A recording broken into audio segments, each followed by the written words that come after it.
Hello everyone, today I'm going to be teaching you how you can seamlessly add a stretchy crocheted ribbing onto the edge of your project. So to do this we're going to be using half treble crochet in UK terms, that's half double for US terms, but we're going to be crocheting into the third loop of every stitch to give us that stretch, and I'm going to show you what I mean by that. So I've started off with a little swatch, I've used trebles in UK terms, and you can see this edge does have a little bit of stretch to it already.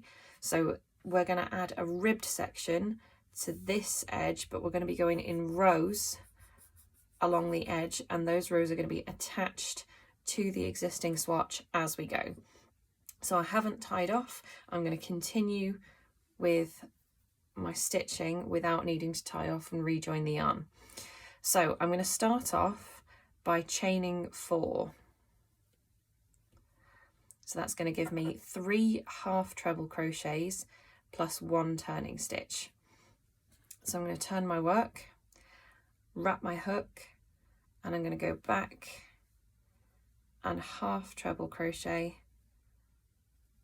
along the chain that I have just made. This is the first row of my ribbing. So as you can see, the only place that this is currently attached is just that one chain, and it's quite loose, it's quite flexible. So I'm going to start anchoring this now to the rest of my swatch as I go. So this is already anchored within this first stitch. So what I'm going to do is I'm going to skip this one and I'm going to slip stitch into the second stitch of what would have been the next row. So I'm just going to go in and slip stitch. So if I lay that flat now, you can already see I've got one row and it is anchored fully to the rest of this swatch. Now normally, if you're moving on to the next row, this would be where I would add another chain, but instead of doing that, I'm going to slip stitch into the next in my row as well. So I've gone into that one and I'm going to slip stitch into the next one as well, and that is going to take the place of my turning chain. So I'm going to turn my work. Now then, this is where I'm going to start altering how I do the half treble crochets, and I'm going to be going into the third loop of each stitch. So I'm going to wrap my hook as normal. Now if I were doing any other half treble, this would be my first stitch and I would go under and make the stitch there, but I'm going to go into the third loop instead. So I'm going to turn it so that the stitches are facing me, and I'm going to go into this loop. This is the third loop of my treble, and I'm going to make a half treble as I normally would have. I'm just using that third loop instead, and I'm going to do the same with the next one. So normally I'd go in there, but that is my third loop, and I'm going to make my half treble stitch. Now this end one, because it was my turning stitch, is going to be a little trickier to get into, but I'm going to make sure I found the right loop. So that would be the normal place, and I'm just going to pull that to give myself a little more room, and now I can see that that is my third loop.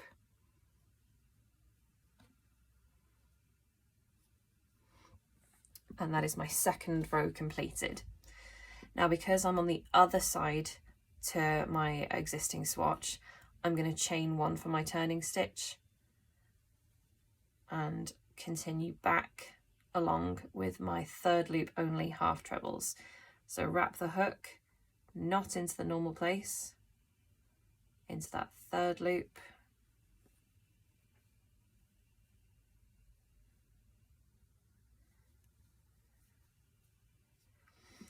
and for this one, part of the loop is going to be obscured by the slip stitch. So that is where the slip stitch from my last anchoring was, and this is my third loop. So you do have to kind of hunt for that one a little more. and that is my third row. Now I'm going to continue to anchor this, so I can see I've already slip stitched into that one, so I'm going to slip stitch into this and then make my turning slip stitch into the next one. Turn my work, and you can see I'm already starting to create a ribbed effect, because going into that third loop pushes that normal V shape to one side of the work, and that's where you get the ribbed look from. So we're going to continue to work in that third loop all the way across my swatch, chaining to turn when I'm away from the swatch, and slip stitching to anchor and turn when I'm at the swatch edge.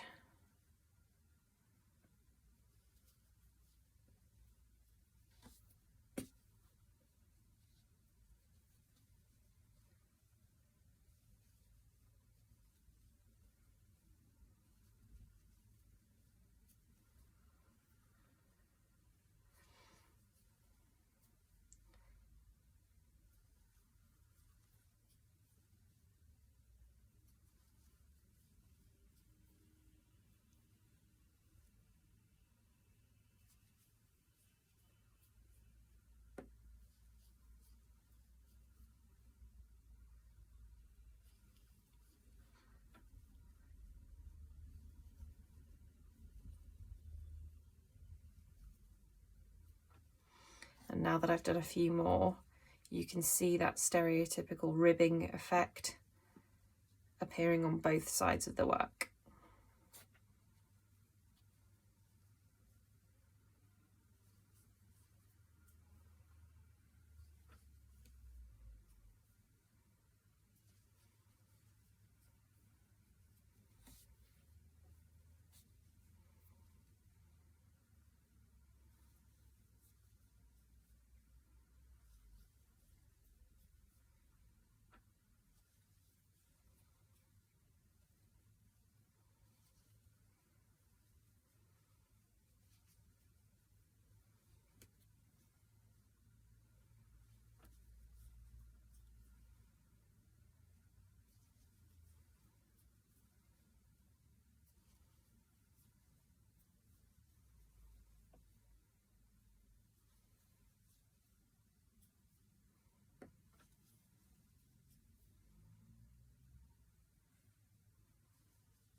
So I've reached the end of my work here. I've slip stitched into the last 2 stitches, but as you can see, that doesn't quite line up with the edge of my work, so I need to do one last row of my half trebles before I can say that this is fully completed.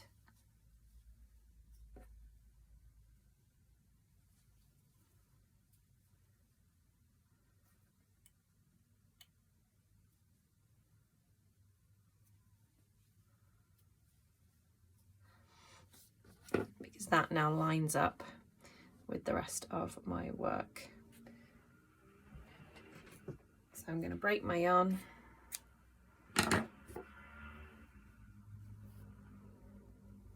and finish, and now I have a ribbed edge to my swatch that does have a nice bit of give. So it will only have as much give as the row before it. It's not going to be able to add any ease that wasn't there in the first place, but this is a really good way to do cuffs, neckbands, hems, and give it a knit look but crochet rib effect. Thank you for watching.